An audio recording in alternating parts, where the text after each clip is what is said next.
ام معاویہ محمد اسیم اسٹیج پر آ جائے۔ جیسے کہ اب ایک گروپ اپنے آخر مرحلے میں داخل ہو چکا ہے، اب کچھ چند نام ہی باقی ہے اے گروپ کے، اور فوری طور پر سیکنڈ گروپ یہاں پر شروع کر دیا جائے گا، بی گروپ۔ ججز کے لیے ایک اعلان یہ ہے کہ کچھ نام آپ کے لسٹ کے اندر کم ہیں، اگر میں وہ پکاروں تو آپ لکھ لے سکتے ہیں۔ 4-5 نام ہیں جو آخر میں بولے جائیں گے، جن کو آخر میں بلایا جائے گا۔ جی، تو ام معاویہ محمد اسیم محمد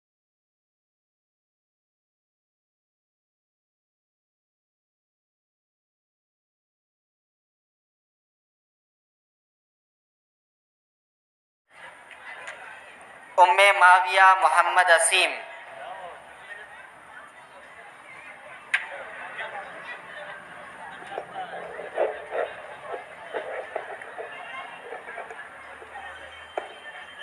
السلام علیکم ورحمۃ اللہ وبرکاتہ۔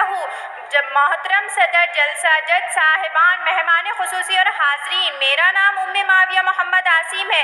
میں ضلع پریشد اردو اسکول سرٹ شہاپور کی طالبہ ہوں۔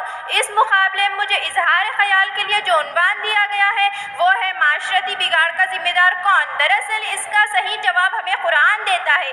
ظہر الفساد فی البر وبما کسبت ایدی الناس، خشکی اور تری یعنی زمین اور سمندر، ہر جگہ لوگوں کے اپنے اعمال کی وجہ سے فساد برپا ہو گیا، بگاڑ پیدا ہو گیا۔ انسانی تاریخ میں حضرت آدم علیہ السلام سے لے کر آج تک کی تاریخ میں یہی ہوتا آیا ہے کہ انسان اپنے پیروں پر خود کلہاڑی مارتا ہے، مگر اس کا الزام کبھی شیطان پر، کبھی زمانے پر، کبھی کسی پر تو کبھی کسی پر دھر دیتا ہے۔ قرآن کا جو صاف حکم میں نے آپ کو سنایا کہ معاشرے کی بگاڑ کی وجوہات انسان کے اپنے اندر موجود ہوتی ہے، جن کی طرف قرآن، حدیث اور سلف صالحین کے ساتھ ساتھ ماہرین نفسیات نے بھی رہنمائی کی ہے۔ آئیے ہم ان کو جان کر مختصر ان کے حل پر بھی بات کریں گے۔ معاشرتی بگاڑ کی سب سے بڑی وجہ انسان کا اپنا نفس ہے، جس کے بارے میں قرآن میں سورہ یوسف میں کہا گیا، جس کا ترجمہ کنز الایمان یہ ہے: بے شک ہمارے نفس ہمیں برائی پر ابھارتا ہے۔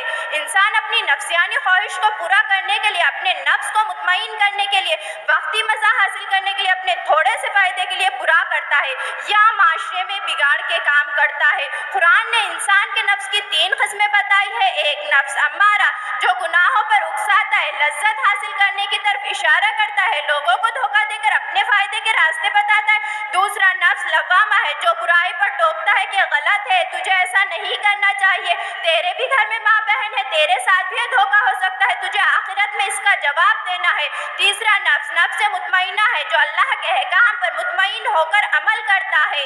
ہمیں تزکیے کے ذریعے یعنی عبادت، تلاوت، فہیم قرآن، اپنے پیر و مرشد یا کہیں اپنے مربی سے رجوع کر کے اپنے آپ کو، اپنے نفس کو نفس امارہ سے نفس مطمئن تک لے جانا ہے۔ معاشرتی بگاڑ کی ایک سب سے بڑی وجہ میری نظر میں بے عمل علم والے ہیں۔ ہم معاشرے کے ان شریف زادوں کو بھی اس بگاڑ کا سبب مانتے ہیں جن کے قول و عمل میں تضاد ہو، جن کو قرآن تاکید کرے لما یقولون ما لا تفعلون، یعنی تم وہ کہتے کیوں ہو جو کرتے نہیں۔ دراصل ہمارے معاشرے میں ایسا بیان کرنے والے، نصیحت کرنے والے، مضامین لکھنے والے لوگ ہیں جو عبادت کی پابندی، پردے کی پابندی، سود سے دور رہنا، بے حیائی کی کھلی اور چھپی دونوں باتوں سے بچنا، یہ سب چیزیں بیان کرتا ہے۔ معاشرتی بگاڑ کی لیکن ان کی عملی زندگی سے بہت دور ہوتی ہے، لہٰذا معاشرہ بھی ان چیزوں کے عمل کو ضروری نہیں سمجھتا اور معاشرے میں ایک بگاڑ پیدا ہو جاتا ہے۔ یہ بگاڑ بے عمل علم رکھنے والوں کے سبب ہے۔ معاشرتی بگاڑ کی ایک وجہ گھر کے ذمہ داران کی بے پرواہی بھی ہے، وہ گھر کے ذمہ داران کی بے پرواہی بھی ہے۔ معاشرے میں کچھ ایسے لوگ بھی پائے جاتے ہیں جو آپلیٹ ہے و ذاکون، دوسرے اچپاہا واکن کی مثال کی طرح اپنے اولاد، اپنے والدین، اپنے قریبی بد اخلاق دوستوں سے بے پرواہ ہو کر ان کی تمام برائیوں کو نظر انداز کرتے ہیں، اور جب دوسروں پر نظر جاتی جو ان کے عزیز نہیں ہوتے تو تنقید کا پہاڑ توڑ دیتے ہیں۔ معاشرتی بگاڑ کی سب سے بڑی وجہ انسان کا اپنا نفس ہے۔ میں آخری میں یہی کہوں گی کہ میرے نظر میں یہ 4 وجوہات انسان کے اپنے ہیں۔ خدا حافظ۔ اور آ رہا ہوں، آپ چیک کر لیجیے۔